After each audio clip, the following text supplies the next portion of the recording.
दाना बाजार wholesale market Mumbra में पहली बार किराना बाजार आपके फोन पर पाम ऑयल, सनफ्लावर ऑयल कम दामों में मिलेगा। साथ ही शक्कर, दालें, चावल आदि सभी किराना चीजें मिलेगी। मुमरा स्टेशन से शील फाटा तक होम डिलीवरी, वो भी सेम डे। दाना बाजार ऐप प्ले स्टोर से डाउनलोड करने के लिए डिस्क्रिप्शन में दी गई लिंक पर क्लिक करें।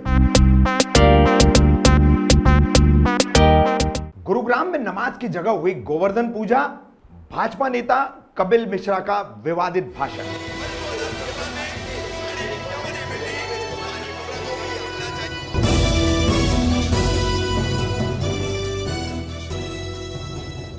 मैं रफीक कामदार, हिंदुस्तानी रिपोर्टर में आपका स्वागत है। पिछले लगभग सवा महीने से दिल्ली और हरियाणा के बीच आने वाले गुरुग्राम में खुले में, खुली जमीन पर, मैदानों पर जो नमाज होती है हर शुक्रवार को, हर जुमा को, उसको लेकर के विवाद चल रहा है। पहला विवाद सेक्टर 47 से शुरू हुआ, फिर सेक्टर 12A में। ये दो मुख्य स्थान है जहां पर सबसे ज्यादा विवाद चल रहा है।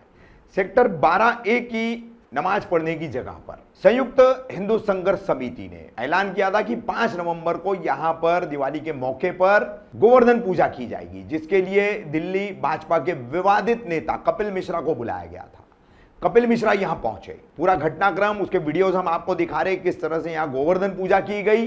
जाहिर सी बात है, सुबह 11 बजे का ये टाइम था, तो 11 बजे से आगे तक ये गोवर्धन पूजा का कार्यक्रम चलता रहा, तो यहां पर नमाज होना तो संभव ही नहीं था। तो ये गोवर्धन पूजा कैसे हुई वो दिखा रहे हम आपको। और उसके बाद यहां पर आए हुए तमाम बजरंग दल, अन्य उग्र हिंदुवादी संगठनों के जितने भी लोग थे, उनसे बात करते हुए, उन्हें संबोधित करते हुए दिल्ली के भाजपा नेता कपिल मिश्रा ने क्या कहा, कैसे रहा उनका भाषण, क्या क्या उनके विवादित बोले, सीए को उन्होंने उजागर किया, वापस से एक बार याद किया, शाहीन बाग को याद किया, और किस तरीके से याद किया।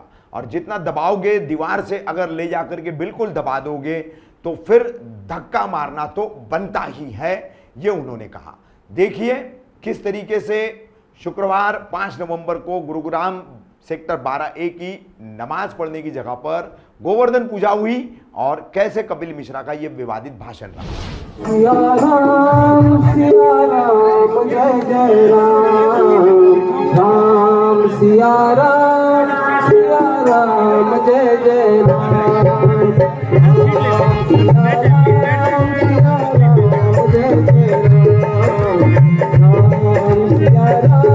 सिया राम जय जय राम।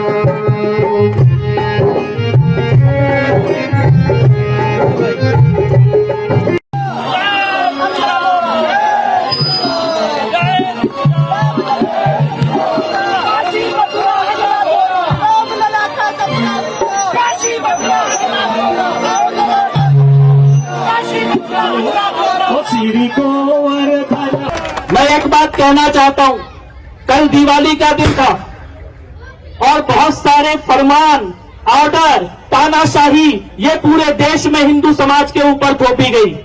तो क्या हुआ? क्या हुआ उसका नतीजा?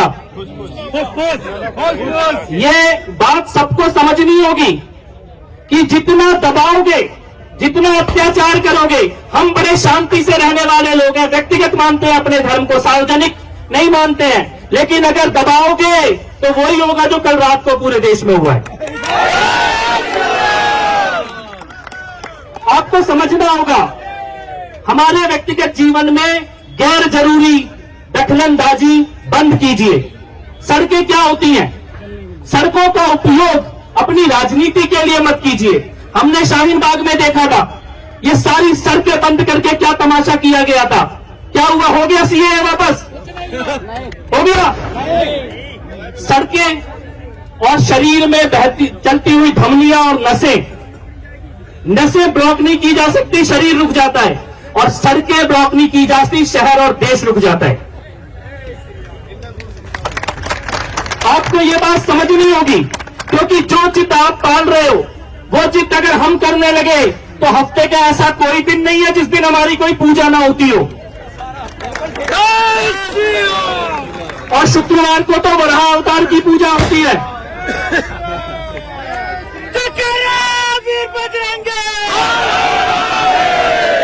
भारत के संविधान में सबको बराबरी का अधिकार है। सड़कें बंद करना रास्तों को रोकना, यह किसी धर्म का हिस्सा हो नहीं सकता, होना नहीं चाहिए। गुरुग्राम एक मेट्रोपॉलिटन, ऋषि द्रोण के शिष्य और वंशजों की अंश की भूमि, दुनिया में जाना माना शहर, यहां पे आप सड़कें रोक देंगे? दिल्ली में रोक देंगे? ये सड़कें रोकना धर्म का हिस्सा नहीं हो सकता। ये देश को, अर्थव्यवस्था को, इकोनॉमी को, इनको रोकने का काम है। सड़कों पर सबसे पहला हक है सड़क पे चलने वाले का, वहां पे दुकान व्यवसाय चलाने वाले का। सड़क का उपयोग अस्पताल, दुकान, दफ्तर, अपने काम, स्कूल जाने के लिए करने वालों का। और अगर कहीं पे लोकल सिटीजन, स्थानीय निवासी ऑब्जेक्ट करते हैं तो उसके बाद तो बिल्कुल किसी का कोई संवैधानिक हक बचता ही नहीं है सड़क पर बैठने का।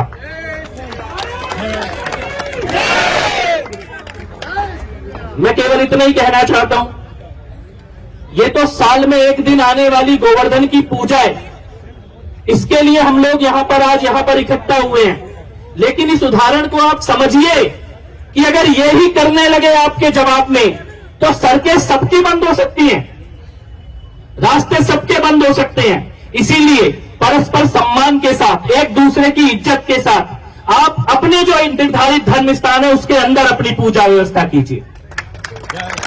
इस देश में सबसे ज्यादा भूमि आपके वक्फ बोर्ड के पास है, वहां पर अपनी पूजा की व्यवस्था कीजिए।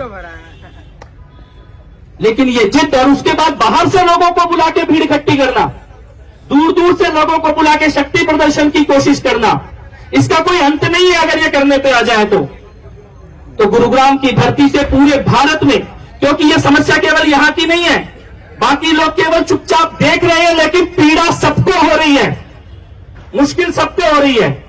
आपने जो उदाहरण पेश किया है, ये सारे मेट्रोपॉलिटन सिटीज में जो लोग दफ्तर जाते हैं, अपना काम धंधा करते हैं, बिजनेस करते हैं, स्कूल जाते हैं जिनके बच्चे, अस्पताल जाना होता है जिनके बुजुर्गों को, सबको ये प्रेरणा मिली है कि अपने हक के लिए बोलना पड़ेगा, अपने अधिकारों के लिए बोलना पड़ेगा। जय श्री राम, जय श्री राम, जय श्री राम। मैं पुनः ये बात कहना चाहता हूं कि आइए मिलकर आप अपनी परिधि के अंदर, अपने परिसर के अंदर, यहां पर तो कुछ होता नहीं था ना, कोई तो मस्जिद नहीं होती थी, आज है ना, यानी कि यहां पर किसी ने रोका तो नहीं, किसी ने विरोध तो नहीं किया, किसी ने आपको पीछे धकेलने की कोशिश तो नहीं की। लेकिन अगर हमको पीछे धकेलोगे, दीवार पे जाके टिका दोगे, किसी को इतना पीछे धकेल दो कि वो दीवार पे जाके टिक जाए, तो एक धक्का तो फिर मारना ही पड़ता है। जय श्री राम, जय श्री राम। भारत सेक्टर झांकी है हिंदू गुरुग्राम संयुक्त समिति ने, और ये गैर कानूनी कोई 37 जगह अलॉट नहीं की गई थी, कहीं कोई ऐसी व्यवस्था नहीं थी। और कैसे की जाएगी ये व्यवस्था? आप कहते हैं कि आपको जगह दे दी गई पुलिस ने, तो फिर आपके धर्म से अगर मौलाना जी आकर बैठेंगे तो हिंदू धर्म से कौन आके डिसाइड करेगा? ये भी निर्णय होना चाहिए। आप किसी को भी बुला के वहां पर साइन करा लेंगे और किसी को भी परमिशन दे देंगे, इसका कोई अंत नहीं होने वाला है। इसका अंत यही होगा जो यहां पर हुआ है आज। इसीलिए सुने, इस मंच से मैं ये बात कहना चाहता हूं कि सड़कों को बंद करके हर हफ्ते में एक बार सड़क बंद करना यह असंभव है, पूरी दुनिया में कहीं स्वीकार नहीं किया जा सकता है, ये नहीं चल सकता है। आप मर्यादा में रहकर, मान और सम्मान के साथ परस्पर मिलजुल कर अपने धर्म का पालन कीजिए, लेकिन किसी की सड़कों को, किसी के व्यापार को, किसी के बिजनेस को, किसी के बीमारों को अस्पताल जाने से रोकना ये कोई विकल्प नहीं है, ये विकल्प आपको नहीं दिया जाएगा, ये स्पष्ट होना चाहिए। पुनः मैं नमन करता हूं सभी योद्धाओं को जिन्होंने भारत के संवैधानिक अधिकारों की रक्षा के लिए, अपने सड़क पे चलने के अधिकार की रक्षा के लिए, अपनी आजादी के लिए, असली आजादी की लड़ाई ये है। ये जो आप आजादी आजादी के नारे लगाते हो वो कोई आजादी नहीं है, आजादी चाहिए, सड़कों पे चलने की आजादी चाहिए हम लोगों को। तो इस प्रकार की ब्लैकमेलिंग को बंद किया जाए। सभी योद्धाओं को बहुत बहुत आभार, बहुत बहुत नमन। भारत माता की, भारत माता की।